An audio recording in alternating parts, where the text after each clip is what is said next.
Desde luna de abril, nós começa com a renovação de Palomarga.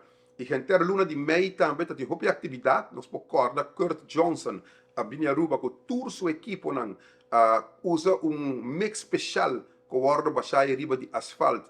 Usa mix especial para que parte concreto no início de pista, corta tudo isso aqui, e maneira Kurt Johnson da bisa, daquela maneira, mesa de bilhar de caso aqui.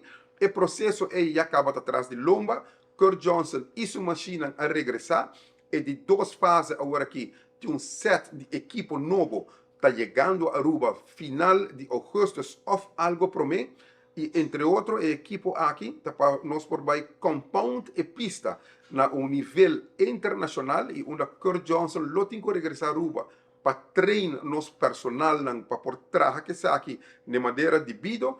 E também tem outro trabalho que tem que terminar ainda com o ferramento de banda, que toma lugar a ordem em agosto, e algum trabalho corretivo, pouco chiquito, e nós estamos look forward para a luna de setembro, ojalá nós estamos sinaleu para ter uma grande abertura de pista de Palomarga. Nós sabemos que tem organizador que já acaba de acercar, outro que quer vir com jet car, outro que vem com show car, etc. Nós queremos seguro agora aqui diretiva de Palomarga, uma vez que essa aqui vai entregar, porque um book e fecha e para setembro em adelante, nós estamos seguros que nós podemos ir a atividade tão bonita, arriba pista de Palomarga acreditada internacionalmente e melhor do Caribe. Paraba de para bem, naturalmente não gosta de deporte de drag e nos lo queda dar informação uma vez que nos 30 de agosto e 30 de setembro, da fase final para por terminar e bonita projeto aqui.